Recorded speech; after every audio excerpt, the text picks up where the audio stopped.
नमस्कार साथियों, मैं रितेश आप लोगों को अपने YouTube channel Ritesh online classes पर स्वागत है। आज मैं आप लोग को मैराथन टेस्ट सीरीज जो श्योर सक्सेस कोचिंग द्वारा संचालित है उसका 9वां प्रैक्टिस सेट करा रहा हूँ। तो अब हम लोग स्टार्ट करते हैं। देखते हैं पहला सवाल। दोस्तों मैं पहले आप बता दूं कि आज से जो भी प्रैक्टिस सेट कराए जाएंगे उसमें एक्सप्लेनेशन बिल्कुल भी नहीं होगा। कभी कभी एक आधो क्वेश्चन में मैं एक्सप्लेन कर दूंगा जहां इंपॉर्टेंट लगेगा, लेकिन अब थोड़ा जल्दी से इस पूरे प्रैक्टिस सेट को ख़त्म किया जाएगा, क्योंकि अब इस जितने भी एक्सप्लेनेशन की ज़रूरत था वो प्रैक्टिस सेट 8 तक की ज़रूरत था। और क्योंकि इसके बाद जब मैं परफेक्शन आईएएस का चालू करूँगा तो उसके शुरू के 10 से 15 सेट तक मैं बहुत अच्छे से प्रैक्टिस कराऊँगा। जब भी बात फुल सेट की आएगी तो मैं प्रैक्टिस सेट में एक्सप्लेनेशन कम करूँगा। तो यहाँ से जल्दी जल्दी मैं क्वेश्चन का आंसर पढ़ के सुना देता हूँ। तो चलिए शुरू करते हैं। मुगल प्रशासन के दौरान जिले को किस नाम से जाना जाता है? तो दोस्तों सरकार। मुगल प्रशासन के दौरान जिले को किस नाम से जाना जाता था? तो सरकार। मुगल काल में सेना का प्रधान निम्न में से कौन था? मीर बख्शी। मुगल काल में सेना का प्रधान निम्न में से कौन था? तो मीर बख्शी। अगला सवाल। निम्नलिखित में से किसे मुगल सेना में चिकित्सक नियुक्त किया गया था? किसे चिकित्सक नियुक्त किया गया था? मनुची को। निम्नलिखित में से किसने मुगल सेना के चिकित्सक नियुक्त किया गया था? मनुची को। मुगल प्रशासन में मदद ए मास इंगित करता है विद्वानों को दी जाने वाली राजस्व मुद्रा अनुदत्त भूमि से। मुगल प्रशासन में मदद ए मास इंगित करता है विद्वानों को दी जाने वाली राजस्व मुद्रा अनुदत्त भूमि को। चित्रकला की मुगल कलम भारतीय लघु चित्रकला की रीढ़ है। निम्नलिखित में किस कलम पर मुगल चित्रकला पर प्रभाव नहीं पड़ा है? तो वो काली घाट पे प्रभाव नहीं पड़ा है, लेकिन राजस्थानी पहाड़ी कांगड़ा पे प्रभाव पड़ा है। दोस्तों चित्रकला के मुगल कलम भारतीय लघु चित्रकला की रीढ़ है। निम्नलिखित में से किस कलम पर मुगल चित्रकला का प्रभाव नहीं पड़ा है? काली घाट पे प्रभाव नहीं पड़ा है, लेकिन राजस्थानी पहाड़ी कांगड़ा पे प्रभाव पड़ा है।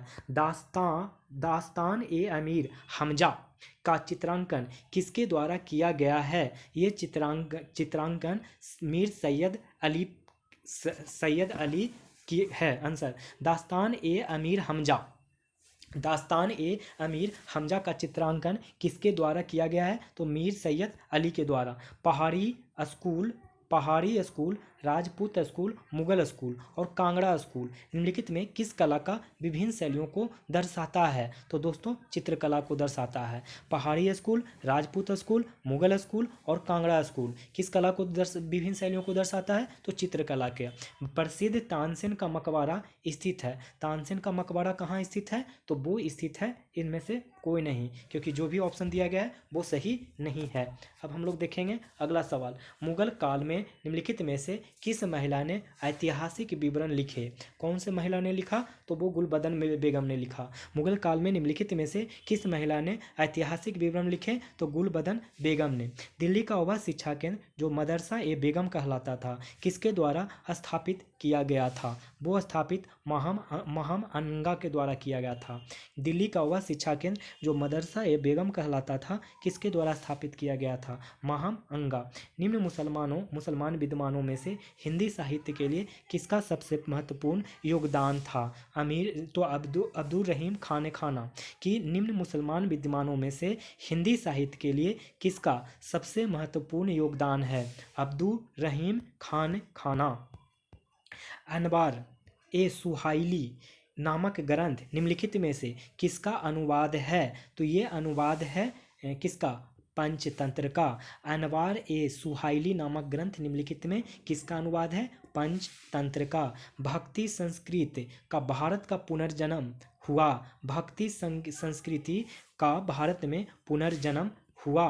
कब हुआ था दोस्तों? इसमें इसका सही जवाब ऑप्शन नहीं है, इसीलिए आंसर ई हो जाएगा। हाँ, एक बार देख लीजिए। भक्ति संस्कृत का भारत में पुनर्जन्म हुआ, इसका कोई भी ऑप्शन सही नहीं है, इसलिए आंसर ई हो जाएगा।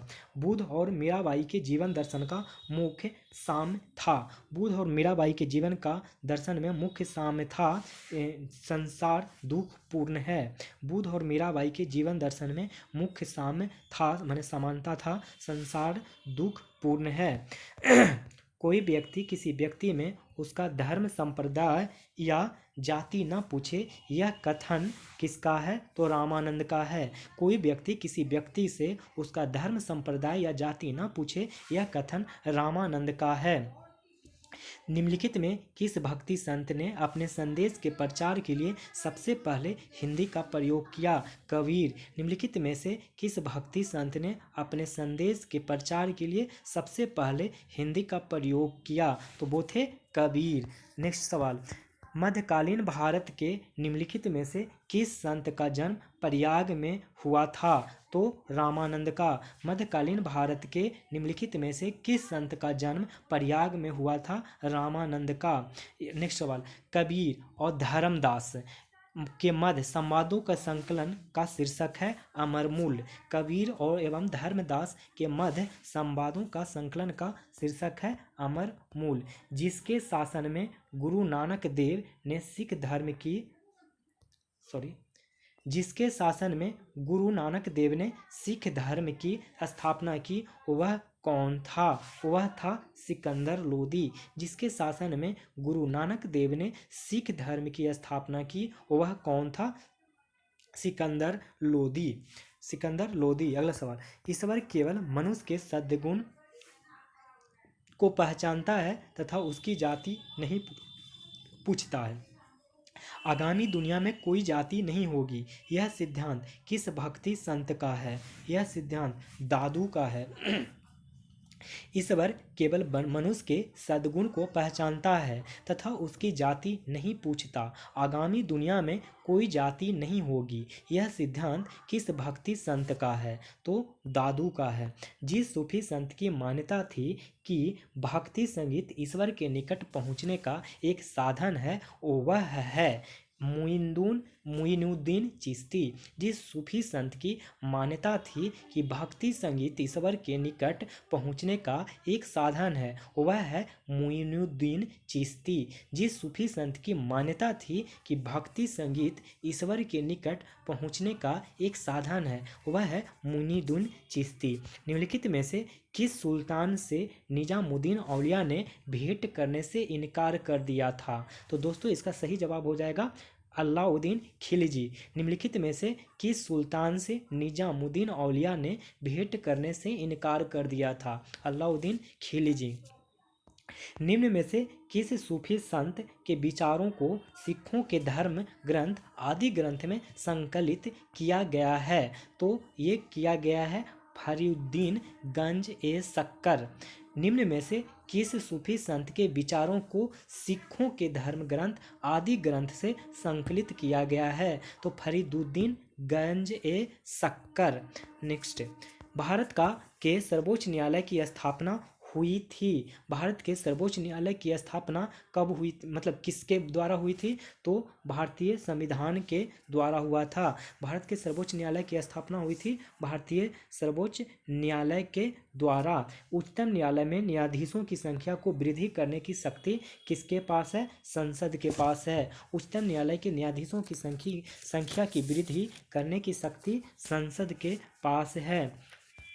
उच्चतम न्यायालय के न्यायाधीश किस प्रकार हटाए जा सकते हैं? तो ये हटाए जा सकते हैं राष्ट्रपति के द्वारा संसद की सिफारिश पर। उच्चतम न्यायालय के न्यायाधीश किस प्रकार हटाए जा सकते हैं? राष्ट्रपति के द्वारा संसद के सिफारिश पर। उच्चतम न्यायालय के न्यायाधीशों का वेतन निर्धारण किया जाता है, ये निर्धारण किया जाता है संसद के द्वारा। उच्चतम न्यायालय के न्यायाधीशों का वेतन निर्धारण किया जाता है संसद के द्वारा। सर्वोच्च न्यायालय में तदर्थ न्यायाधीशों की नियुक्ति नियुक्ति होती है जब न्यायालय के किसी सत्र के लिए न्यायाधीशों का कोरम नहीं होता है। सर्वोच्च न्यायालय में तदर्थ न्यायाधीशों की नियुक्ति होती है जब न्यायालय के किसी सत्र के लिए न्यायाधीशों का कोरम नहीं होता है।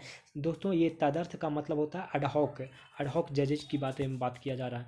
एक उच्च अधिकार प्राप्त न्यायालय द्वारा उत्प्रेषण रिट जारी की जाती है। इस उत्प्रेषण रिट को मैं पिछले क्लास में बहुत ही अच्छे से समझा चुका हूँ, पिछले वीडियो में। 29 का आंसर, एक अधीनस्थ न्यायालय को वह पुनरीक्षण माने रिव्यू हेतु एक मामले विशेष की कार्यवाही का अभिलेख उन्हें हस्तांतरित कर दे। एक उच्च अधिकारी प्राप्त न्यायालय द्वारा उत्प्रेषण एक उच्च अधिकारी प्राप्त न्यायालय द्वारा उत्प्रेषण रीट जारी की जाती है एक अधीनस्थ न्यायालय को कि वह पुनरीक्षण रिव्यू हेतु एक मामले विशेष की कार्रवाई का अभिलेख उन्हें हस्तांतरित कर दे। भारत के संविधान के अनुसार जिला न्यायाधीश अभिव्यक्ति के अंतर्गत सम्मिलित नहीं होगा, तो वो इसका सही जवाब हो जाएगा अधिकरण न्यायाधीश। भारत के संविधान के अनुसार जिला न्यायाधीश अभिव्यक्ति के अंतर्गत सम्मिलित नहीं होगा, अधिकरण न्यायाधीश।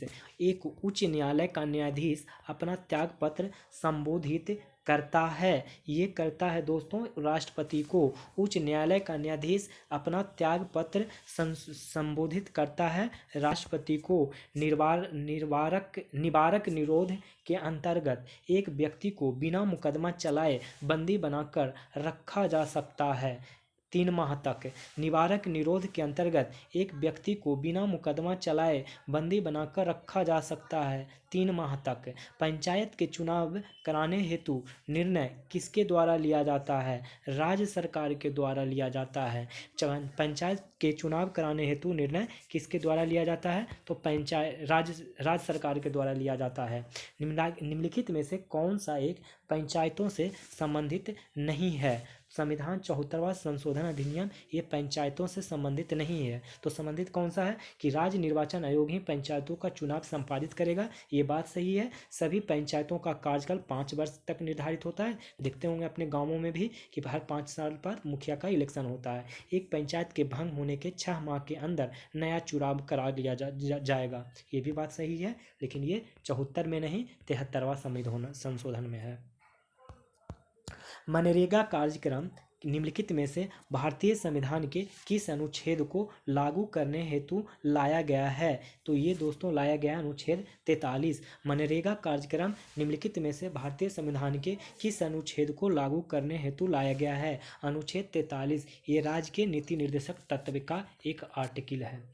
सरकार के पंचायती राज प्रणाली की प्रमुख विशेषताएं क्या है? तो यह सरकार से स्वतंत्र होकर कार्य करता है। सरकार की पंचायती राज प्रणाली की प्रमुख विशेषताएं क्या है? तो यह सरकार से स्वतंत्र होकर कार्य करता है।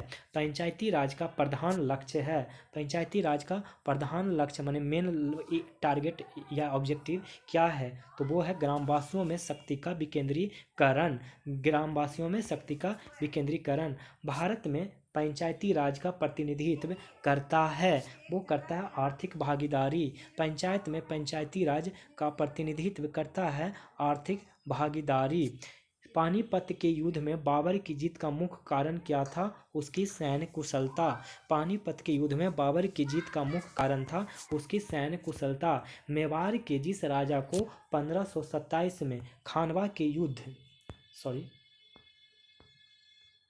मेवाड़ के जिस राजा को 1527 में खानवा के युद्ध में बाबर ने हराया था वह था, कौन था वह? तो वह था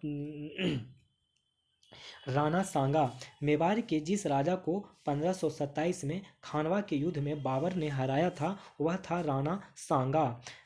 वह मुगल सम्राट जिसके जीवन में धैर्य व संकल्प से सफलता मिलती है वो था बाबर, जहीरुद्दीन मोहम्मद बाबर। दोस्तों ये बहुत ही संघर्ष से राजा बना था, माने शासक बना था। इसके बारे में आप स्टोरी जान लें तो ज़्यादा अच्छा होगा। इनके बारे में जितना हो सकता है किताबों में से पढ़ें आप लोग।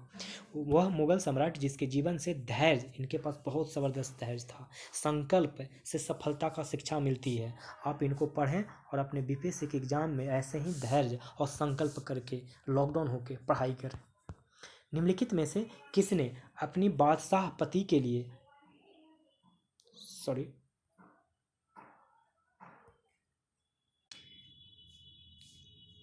निम्नलिखित में से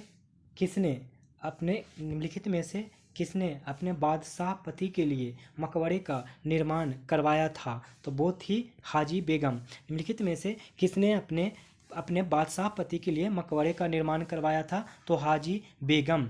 तो नेक्स्ट सवाल, निम्नलिखित में से किस सुल्तान ने पहले हजरत आला की उपाधि अपनाई, बाद में सुल्तान की? तो वो थे शेर शाह सूरी। निम्नलिखित में से किस सुल्तान ने पहले हजरत आला की उपाधि अपनाई और बाद में सुल्तान की? तो वो है शेर शाह सूरी। शेर शाह के अंतर्गत तांबे के दाम और चांदी के रुपया की विनिमय दर क्या थी? तो वो थी 64:1। 64 था तांबे के दाम और चांदी था एक। चांदी के रुपयों का विनिमय कितना था? 1।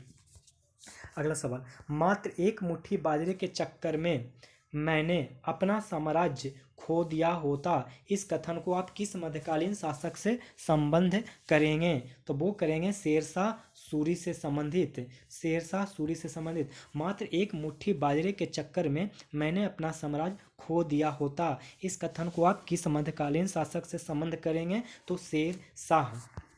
निम्नलिखित में से किस स्मारक का निर्माण शेर शाह ने करवाया था? तो वो करवाया था दिल्ली का किला एक कोहना मस्जिद। किला एक कोहना मस्जिद। निम्नलिखित में से किस स्मारक का निर्माण शेर शाह ने करवाया था? तो दिल्ली की किला एक कोहना मस्जिद। हल्दी घाटी के युद्ध के पीछे अकबर का मुख्य उद्देश्य क्या था? हल्दी घाटी के युद्ध के पीछे अकबर का मुख्य उद्देश्य था राणा प्रताप को अपने अधीन लाना। अकबर ने सर्वप्रथम वैवाहिक संबंध राजपूतों को जिस गृह से स्थापित किए वह थे कछवाहों। अकबर ने सर्वप्रथम वैवाहिक संबंध राजपूतों के जिस गृह से स्थापित किए वह था कछवाहों से। अगला, राजपूत के निम्न राज्यों में से किस एक ने अकबर की संप्रभुता स्वयं स्वीकार नहीं की थी? तो वो नहीं की थी कौन? मेवाड़। राजपूताना ने निम्न राज्यों में से किस एक ने अकबर की संप्रभुता स्वीकार नहीं की थी? मेवाड़।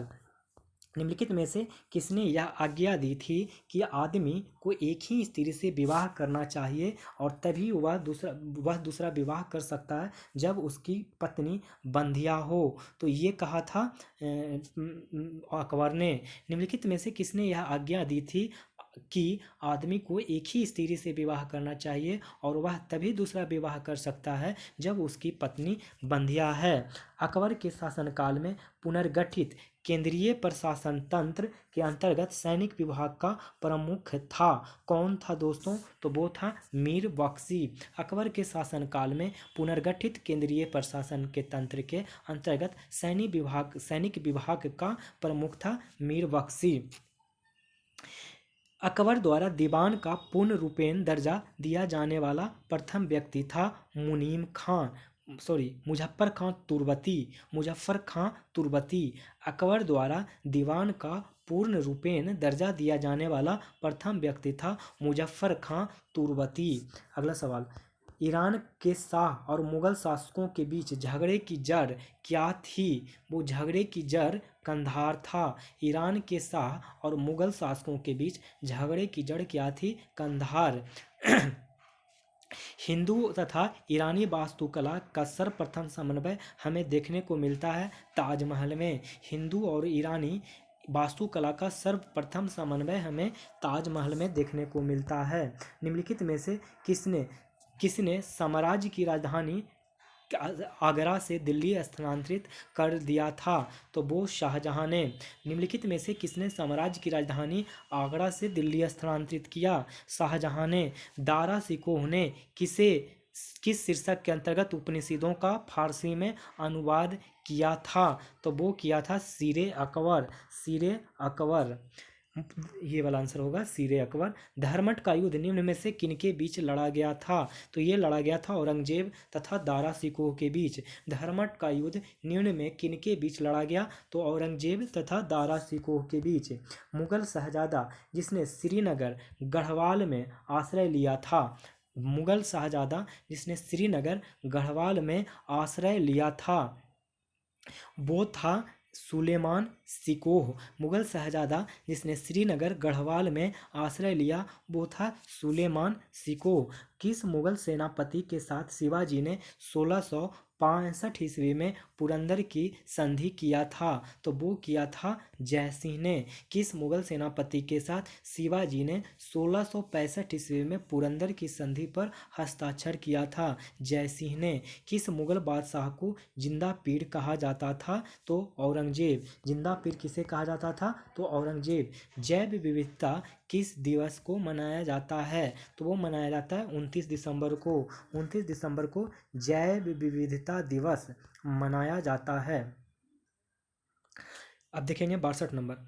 विलुप्त होने वाले प्रजाति को सूचीबद्ध होती है। विलुप्त होने वाली प्रजातियों को सूचीबद्ध होती है तो वो होती है रेड डाटा बुक में। विलुप्त होने वाली प्रजातियों की सूचीबद्धता होती है रेड डाटा बुक में। सर्वाधिक जैव विविधता पाई जाती है, सर्वाधिक जैव विविधता पाई जाती है शांत घाटी में, जिसको साइलेंट वैली भी कहा जाता है।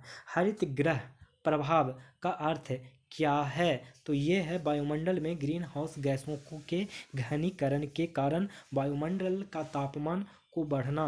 हरित गृह प्रभाव का अर्थ है वायुमंडल में ग्रीन हाउस गैस के घनीकरण घनीकरण मतलब डेंसिटी ज़्यादा के कारण वायुमंडल के तापमान का बढ़ना। भूमंडलीय ऊष्मन की आशंका वायुमंडल में बढ़ती हुई सांद्रता के कारण बढ़ रही है। भूमंडलीय ऊष्मन की आशंका वायुमंडल में बढ़ती हुई सांद्रता के कारण बढ़ रही है तो हो जाएगा आंसर कार्बन डाइऑक्साइड। भूमंडलीय ऊष्मन की आशंका वायुमंडल में बढ़ती हुई सांद्रता के कारण बढ़ रही है, कार्बन डाइऑक्साइड। जुगाली करने वाले पशुओं से जिस ग्रीन हाउस गैस का निस्सरण मतलब निकलना होता है वह है, क्या है वह? वो मीथेन है। जुगाली करने वाले पशुओं से जिस ग्रीन हाउस गैस का निस्सरण होता है वह है मीथेन। सरकार के बाघ परियोजना का उद्देश्य क्या है? सरकार के बाघ परियोजना का उद्देश्य है भारतीय बाघ को समाप्त होने से बचाना। भारतीय बाघ को समाप्त होने से बचाना। बाघ परियोजना का क्या उद्देश्य है? तो बाघ की संख्या भारतीय बाघ को समाप्त होने से बचाना। पेरियार गेम अभ्यारण्य प्रसिद्ध है। पेरियार गेम अभ्यारण्य प्रसिद्ध है जंगली हाथियों के लिए। पेरियार गेम अभ्यारण्य प्रसिद्ध है जंगली हाथियों के लिए। भारत में सबसे बड़ा बाघ आवास पाया जाता है, ये कहाँ पाया जाता है? ये आंध्र प्रदेश में पाया जाता है। भारत में सबसे बड़ा बाघ आवास कहाँ पाया जाता है? आंध्र प्रदेश में। जीव मंडल आरक्षित परिरक्षण क्षेत्र है। दोस्तों ये क्षेत्र है आनुवंशिक विभिन्नता। जीव मंडल आरक्षित परिरक्षण क्षेत्र है आनुवंशिक भिन्नता। भारत में हाथी परियोजना की शुरुआत की गई थी 1992 में। भारत में हाथी परियोजना की शुरुआत की गई थी 1992 में। भारत का प्रथम तितली उद्यान कहाँ पर स्थित है? तो ये बनरघट्टा जैविक उद्यान बेंगलुरु में। भारत का प्रथम तितली उद्यान कहाँ पे स्थित है? तो बनरघट्टा जैविक उद्यान बेंगलुरु में। निम्नलिखित में से कौन वैकल्पिक ऊर्जा का सबसे बड़ा संग्रहार है? निम्नलिखित में से कौन वैकल्पिक ऊर्जा का सबसे बड़ा संग्रहार है? तो इसका आंसर हो जाएगा सौर ऊर्जा। निम्नलिखित में से कौन वैकल्पिक ऊर्जा का सबसे बड़ा संग्रहार है? सौर ऊर्जा। ऊर्जा के किस रूप में प्रदूषण की समस्या नहीं होती है? सौर ऊर्जा के किस रूप में प्रदूषण की समस्या नहीं होती है? सौर। भारत में निम्नलिखित में से कौन नवीकरणीय ऊर्जा स्रोत सर्वाधिक संभावना वाली है? तो सौर शक्ति। भारत में निम्नलिखित में से कौन नवीकरणीय ऊर्जा स्रोत सर्वाधिक संभावना वाला है? तो सौर शक्ति। बिहार के किस स्थान से पूरा पाषाण युगीन उपकरण प्राप्त हुए हैं? तो ये हुए हैं इनमें से कोई इनमें से कोई नहीं, यानी ऑप्शन ई। निम्न में से कौन सा जोड़ा गलत है? निम्न में से कौन सा, गया से क्या पेमार घाटी मिला है, मुंगेर से क्या पैसरा मिला है, भागलपुर से क्या राजपोखर मिला है, कि पटना से क्या जेठियन घाटी मिला है? तो इसका आंसर हो जाएगा पटना से जेठियन घाटी, सही आंसर है। जेठियन घाटी पुरापाषाणकालीन स्थल वर्तमान में किस जिले में है? तो ये तो अभी अभी मैंने आप लोग को बताया ही, नालंदा जिला में है, क्योंकि पटना नालंदा दोनों पास में ही है। बिहार में किस स्थान से प्रागैतिहासिक मानव के दो चट्टानी आवास के अवशेष प्राप्त हुए हैं? तो ये प्राप्त हुए हैं गया से। बिहार के किस स्थान से प्रागैतिहासिक मानव के दो चट्टानी आवास के अवशेष प्राप्त हुए हैं? गया से। शेर घाटी प्रागैतिहासिक स्थान बिहार के किस जिले में स्थित है? तो ये जिला है गया। सोर घाटी सोर घाटी प्रागैतिहासिक स्थान बिहार के किस जिले में स्थित है? तो गया में। देवदत्त कहाँ गौतम बुद्ध का शिष्य बना था? लुम्बिनी में। देवदत्त कहाँ गौतम बुद्ध का शिष्य बना था? लुम्बिनी में।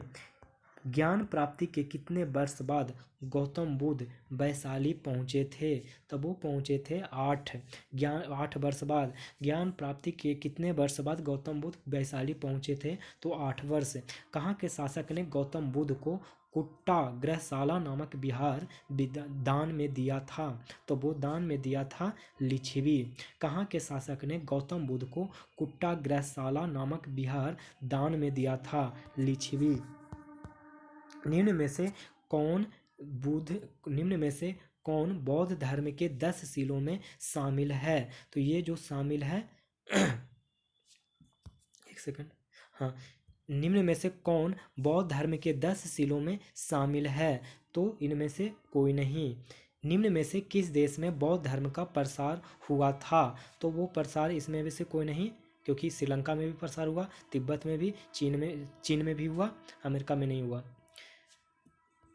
अच्छा, अब नेक्स्ट सवाल, सर्वप्रथम किसने भारत के राजनीतिक इतिहास का निर्धारण किया था? तो वो निर्धारण किया था पॉजिटर। सर्वप्रथम किसने भारत के राजनीतिक इतिहास का निर्धारण किया था? तो पॉजिटर। अंग महाजनपद की वर्तमान स्थिति किस राज्य में है? तो ये राज्य है बिहार। अंग, जिसको आज भागलपुर के नाम से जानते हैं, अंग की राजधानी चंपा थी, तो बिहार से संबंधित है। बज्जी महाजनपद की राजधानी थी, तो वो था वैशाली। बज्जी का महाजनपद की राजधानी वैशाली। दक्षिण मल महाजनपद की राजधानी कहाँ थी? तो ये था पावापुरी। दक्षिण मल महाजनपद की राजधानी पावापुरी।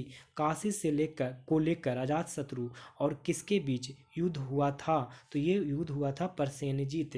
काशी को लेकर अजातशत्रु और किसके बीच युद्ध हुआ था? तो परसेनजीत। बिंबिसार ने अपने पुत्र को यहाँ पे होगा पुत्र को किस महाजनपद का शासक नियुक्त किया था? तो वो अंग का। बिंबिसार ने अपने पुत्र को किस महाजनपद का शासक नियुक्त किया था? तो अंग का। शिशुनाग ने मगध की राजधानी पाटलिपुत्रा कहाँ से स्थानांतरित किया था? वैशाली से। शिशुनाग ने मगध की राजधानी पाटलिपुत्र से कहाँ स्थानांतरित की? तो वैशाली। मलिक इब्राहिम का मकबरा कहाँ स्थित है? मलिक इब्राहिम का मकबरा कहाँ स्थित है? तो वो बिहार शरीफ में। मलिक इब्राहिम का मकबरा कहाँ स्थित है? बिहार शरीफ। किस शासक के अंतर्गत बंगाल शैली का विकास हुआ है? सरकी। किस शासक के अंतर्गत बंगाल शैली का विकास हुआ है? सरकी। शाही नफी का मकबरा कहाँ स्थित है? तो वो स्थित मुंगेर में है। शाही नफी का मकबरा कहाँ स्थित है? मुंगेर में। किसके शासनकाल में मखदूम शाह का मकबरा निर्मित हुआ था? किसके शासनकाल में मखदूम शाह का मकबरा निर्मित हुआ था? तो वो हुआ था जहांगीर। किसके शासनकाल में मखदूम शाह का मकबरा निर्मित हुआ था? जहांगीर। हसरत मुहम्मद सिवस्तानी का मकबरा कहाँ स्थित है? तो वो है बिहार शरीफ में। हसरत मुहम्मद सिवस्तानी का मकबरा कहाँ स्थित है? बिहार शरीफ में। हरिश्चंद्र मंदिर का निर्माण किसने करवाया था? तो ये करवाया था राजा मानसिंह ने। हरिश्चंद्र मंदिर का निर्माण किसने करवाया था? राजा मानसिंह ने। डचों ने कब पटना कॉलेज इमारत में फैक्ट्री स्थापित किया था? तो यह स्थापित किया था 1632 ने। डचों ने पटना कॉलेज इमारत में फैक्ट्री स्थापित किया था 1632 में। किसने विद्रोह कर पटना पर आक्रमण किया तथा फतुहा स्थित डच फैक्ट्री को लूट लिया? तो ये लूट लिया था शमशेर खान ने। पटना किसने विद्रोह कर पटना पर आक्रमण किया तथा फतुहा स्थित डच फैक्ट्री को लूट लिया था? तो ये कौन किया था? शमशेर खान ने।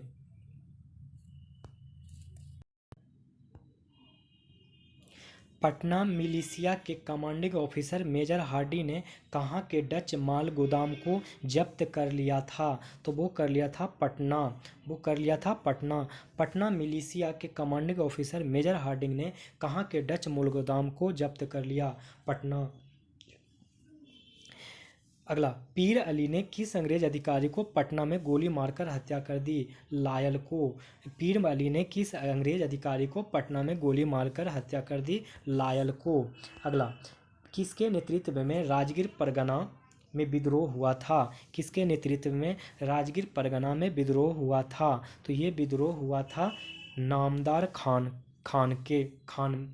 किसके नेतृत्व में? नामदार खान के नेतृत्व में राजगीर परगना में विद्रोह हुआ था। राजगीर नालंदा जिला में है। बिहार में कांग्रेस के प्रथम अधिवेशन की अध्यक्षता किसने किया? तो ये किया था R.S. माधोलकर ने।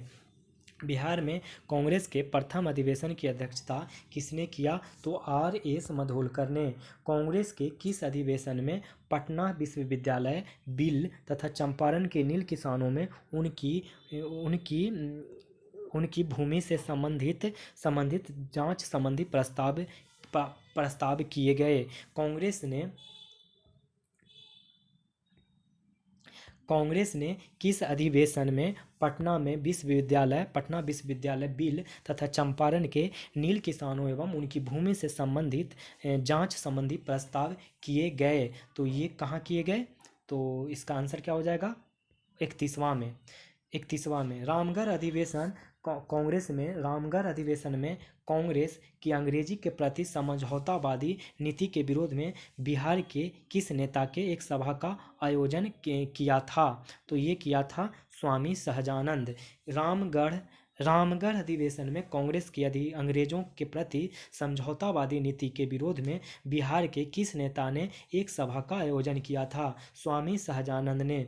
फिर बिहार के किस जिले को छोड़कर होम रूल का प्रचार हुआ था? चंपारण को छोड़कर। बिहार के किस जिले को छोड़कर होम रूल का प्रचार हुआ था? चंपारण में होम रूल का प्रचार नहीं हुआ था। सारण में हुआ था, मुंगेर में हुआ था और वैशाली में हुआ था। सारण, मुंगेर, वैशाली में हुआ था, चंपारण में नहीं हुआ था। बसावन सिंह ने किसके संपर्क में आकर कॉटन मिल यूनियन की स्थापना किया था? ये किया था सुभाष चंद्र बोस। बसावन सिंह ने किसके संपर्क में आकर कॉटन मिल यूनियन की स्थापना की थी? सुभाष चंद्र बोस। 1867 ईस्वी में पूर्व किसानों को नील का प्रति एकड़ दाम कितना मिलता था? तो ये मिलता था 6 रुपया 50 पैसा। 1867 ईस्वी में के पूर्व किसानों को नील का प्रति एकड़ दाम कितना मिलता था? तो 6 रुपया 50 पैसा। पैन खर्च किस फसल पर वसूला जाता था? तो ये वसूला जाता था नील पर, नील के फसल पर। पैन खर्च किस फसल पर वसूला जाता था? तो नील पर। अगला, बिहारी समाचार पत्र में किसने नील की खेती करने वालों की दुर्दशा के बारे में लिखा था? तो दीनबंधु मित्र पर। बिहारी समाचार पत्र में किसने नील की खेती करने वालों की दुर्दशा के बारे में लिखा था? तो दीनबंधु मित्र ने। गणेश शंकर विद्यार्थी किस समाचार पत्र के संपादक थे? प्रताप के। गणेश शंकर विद्यार्थी किस समाचार पत्र के संपादक थे? प्रताप। गणेश शंकर विद्यार्थी किस समाचार पत्र के संपादक थे? तो प्रताप। चंपारण के किसानों पर बनी जांच समिति के रिपोर्ट कब सार्वजनिक किया गया था? तो ये सार्वजनिक किया गया था 18 जुलाई 1917 को। चंपारण के किसानों पर बनी जांच समिति की रिपोर्ट को कब सार्वजनिक किया गया? 18 जुलाई 1917 को। किसकी अध्यक्षता में अखिल भारतीय खिलाफत सम्मेलन का आयोजन हुआ? ये आयोजन हुआ महात्मा गांधी की अध्यक्षता में। किसकी अध्यक्षता में अखिल भारतीय खिलाफत सम्मेलन का आयोजन हुआ था? महात्मा गांधी। के आर गौरी अम्मा जिनका निधन हो गया है, वह किस राज्य की विधानसभा में सबसे वरिष्ठ और सबसे लंबे समय तक दूसरे विधायक रही हैं? केरल। के आर गौरी अम्मा जिनका निधन हो गया है, वह किस राज्य की विधानसभा में सबसे वरिष्ठ और सबसे लंबे समय तक दूसरे विधायक रही हैं? केरल। निम्न में से किसे फिक्की FLO के 38वें राष्ट्रीय अध्यक्ष के रूप में नियुक्त किया गया है? तो ये नियुक्त किया गया है उज्ज्वला सिंघानिया को। निम्न में से किसे फिक्की FLO के 38वें राष्ट्रीय अध्यक्ष के रूप में नियुक्त किया गया है? तो उज्ज्वला सिंघानिया को। किस देश के संयुक्त राष्ट्र के अनुसार 2022 में सबसे तेजी से बढ़ती प्रमुख अर्थव्यवस्था होगी? भारत। किस देश के संयुक्त राष्ट्र के अनुसार 2022 में सबसे तेजी से बढ़ती प्रमुख अर्थव्यवस्था होगी? भारत। किस देश में भारत के वरिष्ठ राजनयिक विनेश कालरा का कोविड-19 के निधन हो गया है? तो वो हो गया अफगानिस्तान। किस देश में भारत के वरिष्ठ राजनयिक विनेश कालरा का कोविड-19 से निधन हो गया? अफगानिस्तान। 20 खाद्य पुरस्कार 2021 से किसे सम्मानित किया गया है? तो ये सम्मानित किया गया डॉक्टर शकुंतला हरक-सिंह। खाद्य पुरस्कार 2021 से सम्मानित किया गया है डॉक्टर शकुंतला हरक-सिंह। नेक्स्ट क्वेश्चन, हाल ही में किसने कोविड से प्रभावित कर्मचारियों की मदद के लिए आश्वासन योजना शुरू किया गया है? तो ये शुरू किया गया है CBIC। हाल ही में किसने कोविड से प्रभावित कर्मचारियों की मदद के लिए आश्वासन योजना शुरू किया गया है? CBIC के द्वारा। पश्चिम बंगाल विधानसभा में फिर से अध्यक्ष कौन बन गए हैं? विमान बनर्जी। पश्चिम बंगाल विधानसभा के फिर से अध्यक्ष कौन बने हैं? विमान बनर्जी। भारत में रोल्स रॉयस MT-30 समुद्री इंजन का निर्माण के लिए किसके साथ समझौता किया गया है? तो ये समझौता हुआ है हिंदुस्तान एरोनॉटिक्स लिमिटेड। भारत में रोल्स रॉयस ने MT-30 समुद्री इंजन का निर्माण के लिए किसके साथ समझौता किया है? तो ये समझौता किया है हिंदुस्तान एरोनॉटिक्स लिमिटेड HAL के द्वारा, HAL से। छात्रों के मानसिक सामाजिक कल्याण के लिए दोस्त फॉर लाइफ मोबाइल ऐप को किसने चालू किया है? तो इसने शुरुआत किया है CBSE ने। दोस्त फॉर लाइफ ऐप CBSE के द्वारा संचालित हो रहा है। WHO ने किस देश के सिनोफार्म कोविड-19 वैक्सीन के आपातकालीन उपयोग की मंजूरी दे दिया गया है? चीन का सिनोफार्म कोविड-19 वैक्सीन को आपातकालीन उपयोग के लिए मंजूरी दे दिया है। हाल ही में DCGI ने कोविड-19 के उपचार हेतु 2DG नामक दवा की मंजूरी दे दी है। यह दवा किसने विकसित किया? DRDO ने। सुमित मलिक और सीमा बिस्ला ने टोक्यो के ओलंपिक के लिए क्वालिफाई किया। इसका संबंध किस खेल से है? कुश्ती। सुमित मलिक और सीमा बिस्ला टोक्यो के ओलंपिक में क्वालिफाई की है, तो इसका संबंध कुश्ती से था।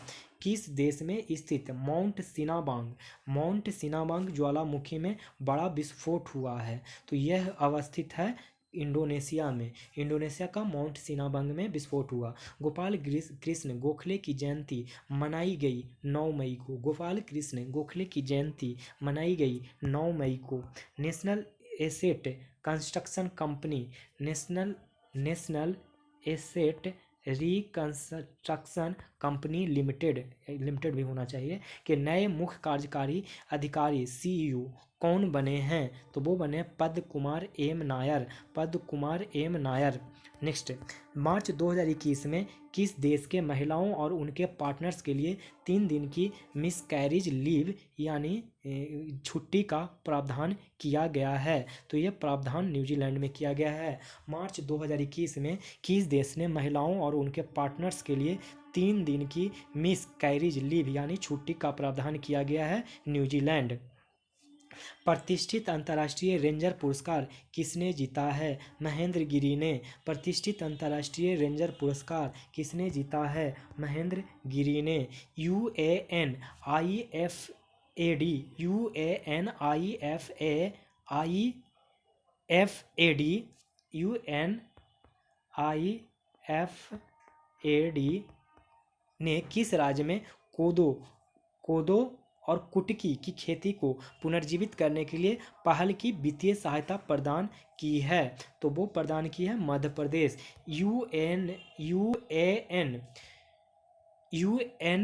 यूएनआईएफईडी ने किस राज्य में कोदो और कुटकी की खेती के पुनर्जीवित करने के लिए पहल को वित्तीय सहायता प्रदान की है? मध्य प्रदेश। अगला सवाल, इन द ड्रीम हाउस संस्मरण के लिए किस लेखिका ने रैथन बोन्स फोलियो पुरस्कार किसने जीता है? तो ये जीता है Carmen Maria Machado. In the dream house संस्मरण के लिए किस लेखिका ने रैथ बोन्स फोलियो पुरस्कार जीता है? कार्मेन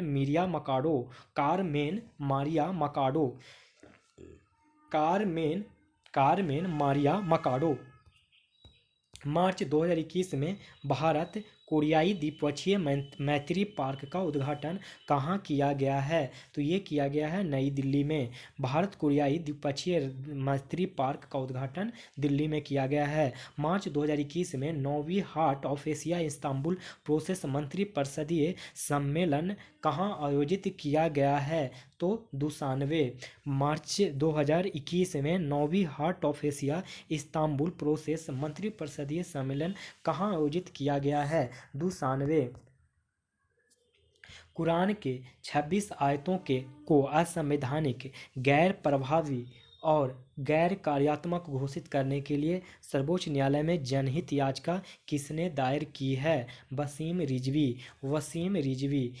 कुरान के 26 आयतों को असंवैधानिक, गैर प्रभावी और गैर कार्यात्मक घोषित करने के लिए सर्वोच्च न्यायालय में जनहित याचिका किसने दायर की है? तो वसीम रिजवी ने। अगला सवाल, किस राज्य सरकार ने अपने सबसे बड़े बसंत त्योहार सिगमो को रद्द कर दिया है? तो वो रद्द कर दिया है गोवा। किस राज्य सरकार ने अपने सबसे बड़े बसंत त्योहार सिगमो को रद्द कर दिया है? गोवा। भारतीय बीम लाइन परियोजना किन दो देशों के संयुक्त परियोजनाएं हैं? वो हैं भारत और जापान। भारतीय बीम लाइन परियोजना किन दो देशों के संयुक्त परियोजना है? तो भारत और जापान। चुनावी बॉन्ड केवल किस बैंक से खरीदे जा सकते हैं? तो ये सिर्फ खरीदे जा सकते हैं भारतीय स्टेट बैंक से। चुनावी बॉन्ड भारतीय स्टेट बैंक से खरीदे जा सकते हैं। हाल ही में समाचार में उल्लेखित तिग्रे क्षेत्र किस देश में स्थित है? तो ये स्थित है ईरान में। तिग्रे क्षेत्र किस देश में स्थित है? तो ईरान में। तो इस तरीके से दोस्तों प्रैक्टिस सेट 9 का 1 से 140 क्वेश्चन तक खत्म हुआ। यहाँ से सारे मैथ के क्वेश्चन हैं। इन सारे मैथ के क्वेश्चन को आप बनाएंगे और मुझे कमेंट बॉक्स में आंसर भेजेंगे। तो आप लोग वीडियो को देख रहे होंगे, तो अगर पसंद आ रहा होगा तो लाइक करेंगे वीडियो को और सब्सक्राइब करेंगे अगर चैनल पे नए हो तो, और अपने फ्रेंड सर्कल्स में इस वीडियो को शेयर करेंगे। तो आप लोग पढ़ते रहें और खुश रहें। तो इसी के साथ आपसे विदा लेते हैं। आप अपना व्यक्तित्व और चरित्र ऐसा बनाएं कि महिलाएं आपके साथ होने से सुरक्षित महसूस करें। धन्यवाद।